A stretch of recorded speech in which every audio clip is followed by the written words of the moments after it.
Please share your thoughts in comments and like this video. In the realm of adventurers and guilds, the Golden Hawk Guild, led by Lucius, fired one of its members, Laurent. Gil was unjustly fired despite his significant contributions. Gil, possessing the skill of appraisal, has aided the guild in recruiting and training members. With his help, Golden Hawk was able to recruit many strong members. He also appraised Lucius's hidden skill and helped him to become a guildmaster. But he was betrayed in the end. Other than that, Lucius also used his connections and left Gil with no job opportunities in the town. His future turned dark, but a ray of light gave hope. Lilianne, whom he helped once by appraising her skill. She belonged to the Guardians of the Magic Tree, a guild rival to the Golden Hawk. She supports Gil and asks him to establish a new guild with his talent. Gil established the Spirit Arsenal Guild, focused on alchemy. As they recruit members and strive for excellence, Gil discovers Arai, a talented refiner, and helps her hone her skills. Despite initial setbacks, Arai's determination and Gil's guidance lead to significant progress. Meanwhile, Jill, a knight trained by Gil, learns of his banishment from Lucius.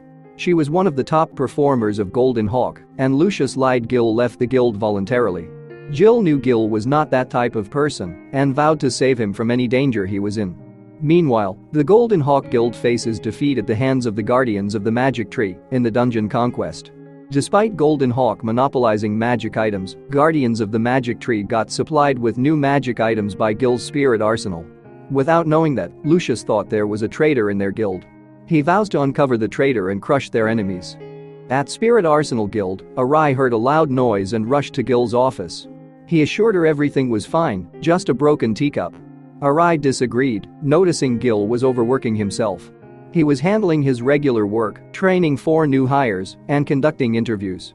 Soon the clock rang, and it was time for the interviews again. Arai volunteered to clean the debris, and Gil moved to the interview room. Gil also agreed with Arai's opinion, his workload is very heavy.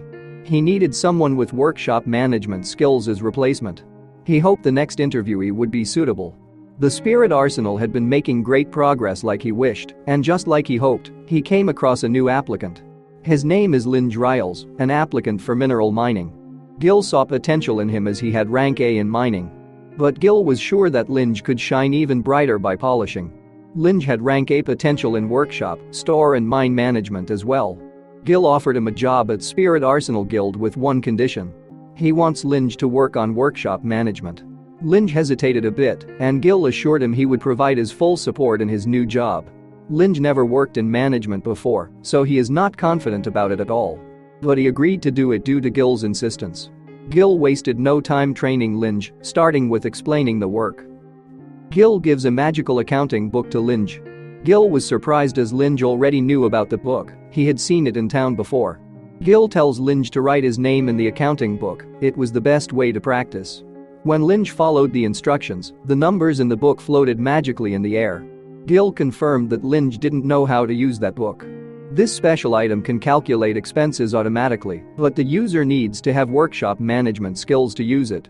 Gil shows him how to reduce the numbers by organizing the data. Gil was sure Linge would understand more when he practiced. They move to another part of the building. Gil asks if he knows why the numbers decreased. Linge answers they have eliminated waste by making the data brief. It was the correct answer, and that will be his job as the workshop manager to reduce the workshop's costs by eliminating waste. Linge had his own doubts, but he declares he'll do his best. Linge then started his job. When he eliminated waste, the guild's expenses kept decreasing. Linge enjoyed his new job, which is suitable for him, and his skill workshop management ranked up. Gil was glad to see Linge enjoying his job.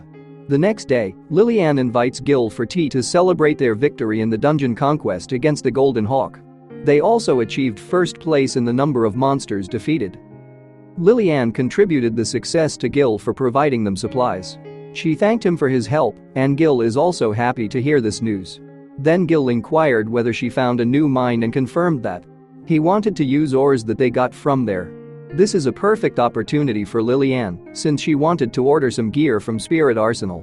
However, Gil refused to accept that order. Seeing him hesitating, Lilianne inquired whether Gil had any problems. Gil reveals the guild doesn't have enough money to produce gear, and Lilianne was shocked to hear that. The bank refused to provide a loan to Gil. There's a way to get the loan if their profit ratio increases. Lilianne wondered how much it was. Gil could get a 50 million gold loan if their profit ratio increased by 5%. Gil knows this increase will be a difficult task considering their current situation. He then hit the desk and stood up. He believes Spirit Arsenal can achieve the target and he promised to deliver the gear Lilianne needs. Lilianne also believed Gil would keep up his promise. Later that day, Arai was on her way to refine as usual so that she could return Gil's favor. But hurried Linge came from behind her. He accidentally bumps into Arai and pushes her down. Gil helps Arai to stand and explains that Linge is in a rush because of the harsh quota for the month. Gil decided to watch over Linge to reduce his stress at work. Linge arrives at the workshop. His only focus is on increasing the profit ratio. They have achieved only a 2% increase so far, which is not enough. Linge decides to push the workers and their tools to the limit in order to complete the tasks quickly. However, this leads to using damaged magic items like hammers, causing problems. Linge still pushes the workers irrespective of those poor conditions. Because he won't complete the task in time at that pace. Suddenly he hears an explosion behind him. The magical item broke and the worker got burned badly. The whole workshop was in the midst of confusion and chaos. Linge finally stops everyone from working and he wonders why everything ends up in the wrong direction. As Gil approaches, Linge can only apologize for his mistakes. Gil admonishes Linge for not prioritizing safety. But Linge knew that they wouldn't be able to meet the quota if they checked for safety for every single material.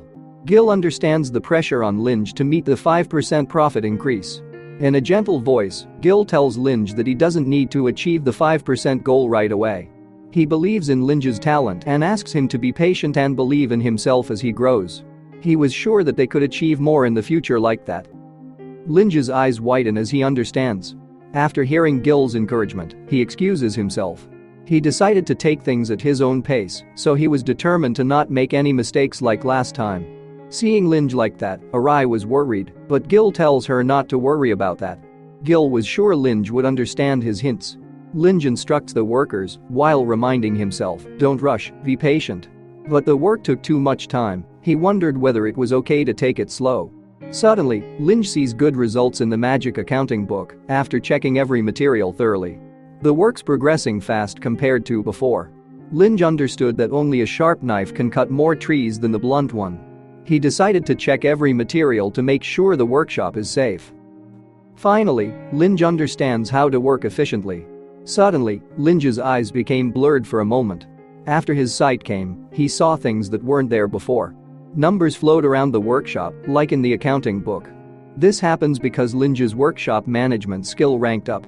He was also able to see faults in the present materials in the storage. He can see and prevent accidents before they happen. Linge's workshop management skill ranked up once again. Days passed without any accidents. The occupational accidents hit zero, thanks to Linge's focus on safety. Arai was relieved to see Linge different from before, as he came to understand the importance of safety. Gil was sure that everything would go well at that rate. Just like that, their profits increased by 5%. Now, they can get a loan and make gear for Guardians of the Magic Tree. Linge was overjoyed by his achievement. But first, Spirit Arsenal needs ores. Gil gives Linge a pass to get what they need from a dungeon. But Linge was worried as he would waste the pass if he failed the mission. But Gil believes that Linge would succeed no matter what. Seeing Gil's trust in him, Linge asked him to wait for the good news and left that place. Now, Spirit Arsenal can finally start to make the gear. With Linge's excellent mining skill, Gil is confident this task will be easy. As Gil was happy about their achievements, Arai informed him that they have a guest. It was none other than Diane, one of Golden Hawk's elite members and Lucius's secretary. She criticizes the guild's workshop harshly. When Gil questions her presence, Diane criticized him for his attitude. She wanted to remind him of his position. Gil was just a guild master of a small guild, while she is the elite member of the top guild in the town. That's when Linge came to report something to Gil. But Gil asked him to bring tea. He didn't want to discuss personal matters with the presence of an outsider. When Linge brought her tea, Diane ridiculed it as cheap tea. Linge became irritated after seeing Diane's arrogance. Linge then asked the same question of what's her business with them. Diane once again teased them for their attitude. Then she offers Spirit Arsenal a chance to become Golden Hawk's subsidiary. Linge is shocked but listens to the proposition. Since it must be difficult to make a living with the small workshop, Diane proclaimed herself as a kind person who wanted to save them. Seeing her arrogance, Linge couldn't control himself and shouted at her. He looked at Gil for support. But Gil decided to consider it after hearing their conditions. Diane wants Spirit Arsenal to sell A-rank iron for 100 gold each, a price much lower than its original value, 300 gold. She looks forward to see the miserable face Gil would make. But Gil surprisingly agrees to the condition. Diane was shocked and became flustered. It was now Linge's chance to laugh at her mockingly. Diane then criticized Gil as a fool and revealed that she was there just to mock him. She hit the desk with great anger and left the Spirit Arsenal after being humiliated. Gil and Linge were speechless after seeing such a ruckus. While walking outside, Diane can't fathom why Gil accepted the impossible deal which would leave in a loss. She could never find a way how Gil could earn profit in that deal. In the end, she suspects that Lilianne would help him. She felt disgusted at both the sugar mommy and the kept man. Meanwhile, Count Elson has summoned Lucius for an important matter in his luxurious mansion. He invited Lucius there as he wanted him to do something for him. Lucius also agreed to do anything for the Count. The Count revealed his daughter will soon get married, so he wants to prepare some silverware for her dowry. The Count knows many alchemy guilds work under Lucius, and he has the largest number of splendid alchemists. So, the Count invites Lucius, the leader of the Golden Hawks Guild, to a silverware fair he's hosting. The Count plans to make this fair a speciality in their town by holding it regularly. He wanted Lucius's subsidiary guilds to participate in the competition to enliven the fair. The Count was sure it would be a great occasion, with alchemists from everywhere gathering together regardless of their origins and positions, and competing on an equal footing based on their skills. The creation of the first champion of this big event will become his daughter's dowry. This event would also honor his daughter's name through the years to come. Lucius became silent and Count inquired about his opinion about this. Lucius confidently declares that he will win the competition. Count clapped his hands in relief, and he expected Lucius to say that. He also revealed there will be quite a fortune as reward as well, which would encourage him more. Count toasted a celebratory drink in advance. Lucius accepts the wine with a charming smile, even though he secretly curses the shitty prodigal nobleman.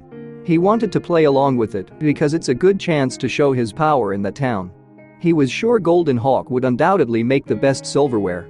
While Lucius is impressing the nobleman, Gil visits the Adventurers Guild. He went to the quest reception office for the first time in a while. He called the receptionist, and she was shocked when she heard his voice. Lilianne promised to do something about the receptionist after their last encounter. But Gil had no idea what she did. The receptionist welcomed Gil respectfully, unlike the first time. Gil explains he's looking for 5 people with mineral mining skill above B rank and 5 with item storage skill above C rank. The receptionist asks him to wait while she checks a book. Unfortunately, her search doesn't find anyone with mineral mining skill. The receptionist is nervous and apologizes a lot. Gil, surprised by her behavior, asks her to raise her head. Despite their past interaction, the receptionist regrets her earlier behavior. But Gil forgives her and asks her to cheer up. The receptionist was moved by Gil's kind behavior. Gil then asks the receptionist to send his message to 5 people with item storage skill and contact him when she finds someone with mineral mining skill. Afterwards he left the guild with the receptionist thanking him. Till the end, we can't find what Lilianne did to her though. Gil knew finding a freelancer with mineral mining skill above rank B is very rare. So, all he can do for now is wait. Suddenly Gil's stomach growls. Gil decides to take a short break. He went to the tavern for a change once in a while. After he tells the server what he wants to eat, someone he knows comes up to him. It's Zenth, the manager of a refinery guild. They haven't met for a long time, and they decided to share a meal there. If Zenth remembers right, the last time he saw Gil was at a meeting in Golden Hawk. Zenth thinks Gil has probably become an elite member by now and has done many great things in Golden Hawk. But, to Zenth's surprise, Gil tells him that he got kicked out of Golden Hawk. Zenth was shocked to hear that, and he inquired the reason for his dismissal. But Gil says there's no need to worry about him, he's doing fine. Since Gil was not a member of Golden Hawk, Zenth can complain about something that's been bothering him. Zenth hits the table with his fists as it was unbearable. Working with Lucius has been really hard. Lucius drove the refiners away to do other work and demanded them to deliver a rank A iron at the price of 200 golds. The cost of rank A iron in the market is 300 gold. On top of that, Lucius told them to make the best silver items. Gil was surprised by the new information. Zent reveals that a great lord is looking for the perfect thing to give as a gift for his daughter's wedding, and he's going to host a silver fair to find this perfect item. Zent's refiners were gone, and his guild must sell A-rank iron at a lower price. He doesn't know how to continue his business. In this situation, Gil proposed to sell rank A iron for 100 gold each. Zent was excited and wondered if Gil would be really okay with it.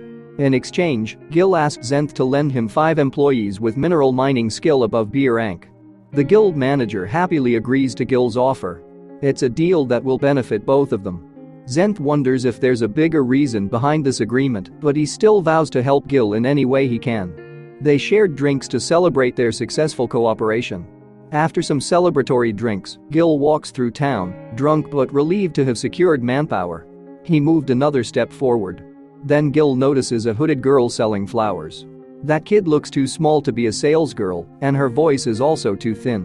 When she tried to sell it to a stranger, he rudely pushed her. The girl fell down and Gil ran to her rescue. The girl then revealed her face. She is an elf with silver hair.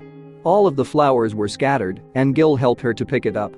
She thanks Gil for helping her. Gil then decided to buy a flower from the girl.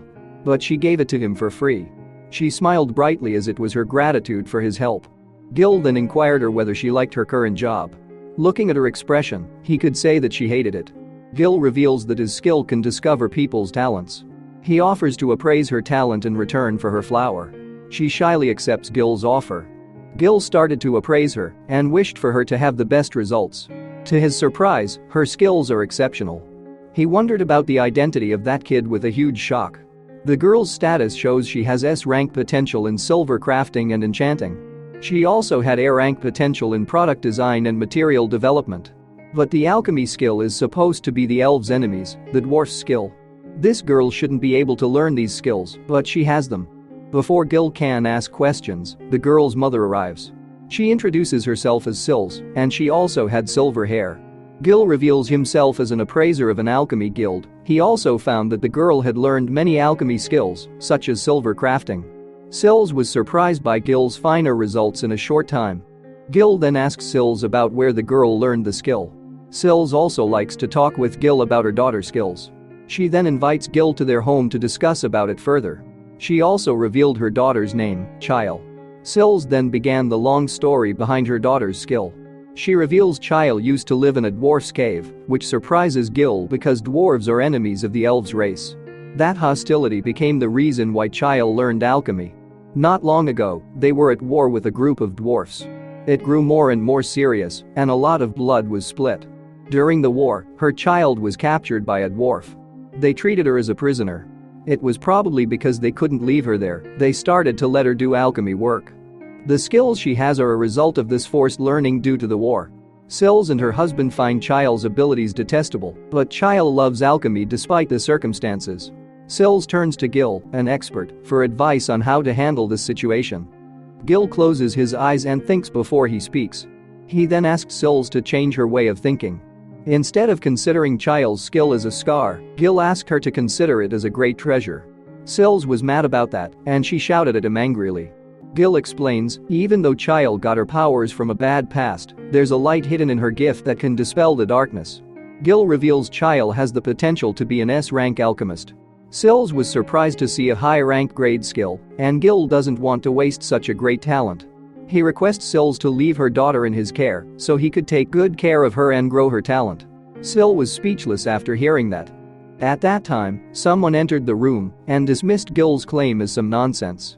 It was Chile's father, Isua, and he was determined to not let Gil hire his daughter. Gil still pleaded with Isua irrespective of that. Isua was angered about Gil's request when he already knew about his daughter's situation, but Gil still wanted to hire Chile for her rare gift. Isua berated alchemy as the work of cave dwellers, and he doesn't want his daughter to do the same work as the dwarfs who caused her tough past. Isua wanted to forget about the difficult times when their daughter wasn't with them, so he asked Gil to leave them alone. Hearing that, Gil left Chile's house silently. But he still didn't want to let Chile's talent go to waste. He also noticed Chile's struggling when she tried to speak to her parents about her passion for alchemy. But they changed her mind with their honey-coated words once again. Gil was frustrated since he couldn't help such an enthusiastic girl. A father who can't forget the scars of war, and a girl who sought out a ray of light even though she's been tortured by war. Their views were completely different, and Gil wanted to do something about it. As he was walking mindlessly, a voice berated him for looking down again. It was none other than Lilianne who suggested Gil to open a guild. She teased him for forming wrinkles between his eyes like an old man. Gil was surprised to hear that and explains he was just a bit absent-minded. She's worried about him, but Gil dismisses it as it's nothing, and he wants to discuss business. Lilianne already told Gil that it was about the weapon order, and she reminded him once again, it will be a difficult commission. She gave a huge list of gear items they needed. Gil was shocked to find the order of 11 B-grade weapons. Spirit Arsenal has money and people now, and he inquired about the delivery date. Lilianne wants Gil to deliver all those items on time after 1 week. It's a big order and Gil worries whether he could finish in time. Although Lilianne knows it's an unreasonable request, the Guardians of the Magic Tree need good gear for the dungeon conquest. Without it, they can't protect their loot. This is also their chance to overcome Golden Hawk. Hearing about Golden Hawk, Gil is motivated, and he starts to work on the order. Linge, the workshop manager, greets him and is ready to start the work. They had already hired 30 new workers from Zenth. Linge was nervous as it was the first big job he was in charge of. But he was determined to complete the big order. Gil was glad to see Linge became a reliable man. He was sure that child can also do great things if given the chance. Linge then asked Gil to give them a few words before their work. Gil can't focus too much on what he's lost. He needs to concentrate on the task at hand. Gil introduces himself and proudly addresses the workers, knowing that a big task might make them uneasy. But Gil assures them that Spirit Arsenal will support them completely. The job ahead will be very hard, but Gil believes they can finish it. Then everyone started to work on their big order. As everyone started to work, Gil decided to divide the workers into small groups with the help of Linge. Each group has a person doing molding work and another focusing on details. This way, they can cover each other's weaknesses. Gil uses his skill appraiser ability to identify workers who complement each other well. Without stopping at that, Gil gave instructions to others. He was always motivating everyone. Even if someone made a mistake, Gil inquired about the process and pinpointed their mistakes, rather than scolding them. Soon everyone became comfortable working with Gil, and they began to produce weapons at a much faster speed. Linge watches Gil's work in amazement. These people only met a few hours ago, yet Gil managed to make them work together in harmony. He set up teams diligently, and now the workers are doing their tasks quickly.